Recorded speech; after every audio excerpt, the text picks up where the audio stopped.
Listen, I thought I hit the jackpot. I brought phones from one person, two devices, both the iPhone 14 and the 14 Pro Max, both unlocked. And I brought the 14 Pro Max for $400, and I believe the 14 was like $200. I was planning on selling this to a customer in store, in person, recouping my investment very, very fast. Everything seemed good. Checked out all of the devices, made sure that they were clean, checked the IMEI. But see, here's the gamble. When you're phone flipping, you have a few things you need to actually look at other than the IMEI and if the phone is in good condition. There actually is a couple things you want to look at when you're actually face to face with the person selling you the phone. Why? Well, because there's a bunch of ways people can actually cost you money after the deal. And unfortunately, we got caught with two phones. Now, I buy around 30 plus phones weekly. Usually don't experience this, but I do have people that are buying phones using my money in stores or even just in the street. So I'm bound to have somebody mess up on the cadence or not follow the order of operations and cost me money. It just so happens that this was a bigger loss than expected, especially since these were two unlocked phones. They were brought in a very unpredictable and unexpected situation.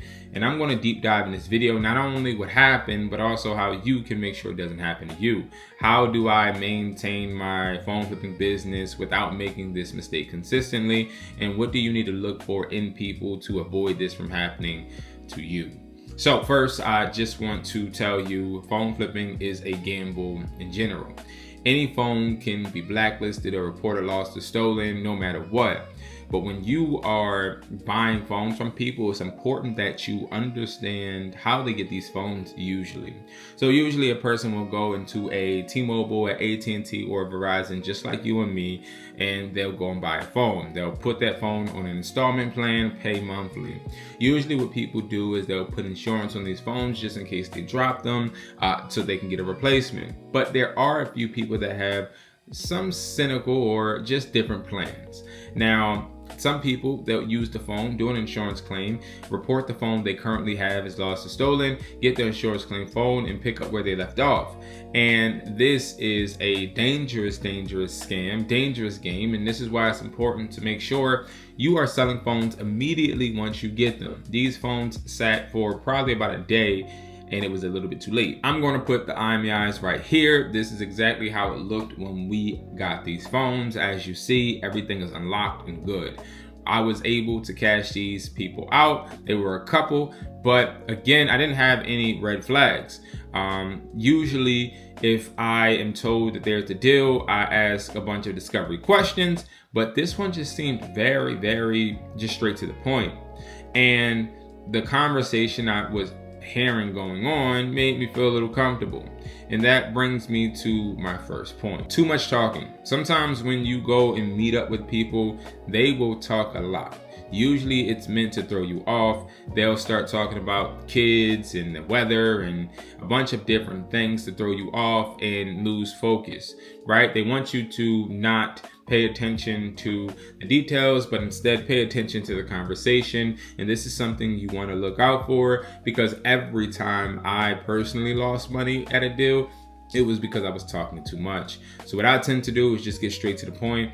I try not to go too personal, but also not be too bland and dry. But I definitely don't engage in conversations that could draw me away from making sure I'm checking everything with the device. Thinking that you just need to check the IMEI or just the cosmetics with this device could be the downfall. You need to also make sure you're looking to see if that person has a phone of their own. And what type of phone. Now, I've met people in bus stops. I've met people in Kensington, Philadelphia, Zombieland. I've met people in the middle of the road. I've met people in Verizon or T-Mobile stores. I've met people in a bunch of different places, right, and conditions. And sometimes you'll see people trying to sell a phone, but they have a tablet. Or you'll see people trying to sell a phone and they're literally taking the phone that they were using to talk to you and selling that. These are red flags. If they're selling you their phone, do not buy the phone. Why would somebody sell you their phone before they get a new one? is because they have an insurance claim going on, they're going to report it lost or stolen. This is something I had to learn really early, as this kept happening to me, especially since I was a hustler. I was out there at bus stops and trying to buy phones from people, and people were like, all right, cool, forget it, right? But again, you want to make sure they have a device to communicate, and that's really important. On a communication aspect, another red flag is them communicating to you through a iCloud. Now, if somebody is communicating to you through an iCloud, that is a huge red flag, because iClouds are not a form of communication that you can deem as reliable. When you don't have forms of communication that you can't deem as reliable, usually there is an issue. They don't want you to get in contact with them after you hand them the money. So you want to make sure that they are texting you from a legitimate phone. Let's say somebody does try and text you from an iCloud. Just say, hey, text me from a real number, because I am not able to get iCloud messages and I just don't feel comfortable not being able to communicate with. And then the last red flag is too good to be true. Deals that are too good to be true often cross my desk on a consistent basis, whether it's from subscribers or whether it's from people just around. And usually you think that you're just so good that you're getting deal after deal, and that's usually not the case. Usually what it is people are testing to see if you'll just fall for it, right? My mom used to call that boo-boo the fool, right? Being boo-boo the fool.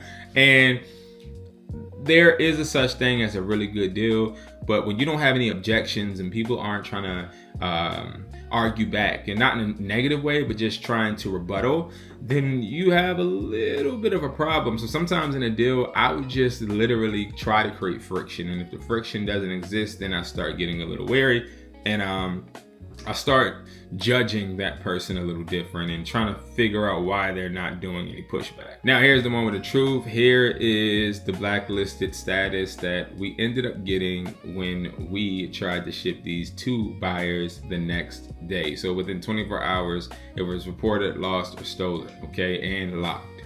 This is because they reported it lost and then went to go get a replacement and just got the money from us. We now can't do much with the phones, you would think, right? But that's not the case, actually, because we do have buyers. And this is where I think having multiple buyers helps me out. So I have a phone flipping buyers price list with 50 phone flipping buyers accessible, right? And out of those buyers, they do buy iCloud and blacklisted devices. I spent $400 for that 14 Pro Max. I'm going to get a total of $485, and then I spent $200 for the 14. I'm going to make $280. That is a okay profit. It's just getting me above water, and it's only because I have access to these buyers. Now, this is going to be my last tip. Make sure you have multiple buyers at your disposal, because you want to always have a buyer that can help you solve a problem. And when you stop networking to have a network that can fix these unfortunate events, you're always going to end up in the red. I think a good phone flipper isn't a phone flipper that doesn't make mistakes. I think a good phone flipper is somebody that makes mistakes because they're bound to, but has some way to override that mistake and make it a positive, whether it's just getting back in the green or making a profit. You want to always try and have another option, no matter what the deal is. And I'm glad and thankful I had this.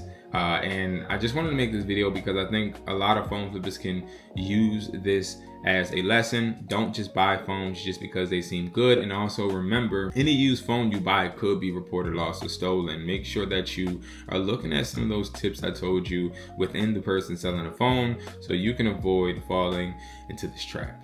Thank you guys so much for watching. I appreciate you guys, and I'll see you in the next video. Peace.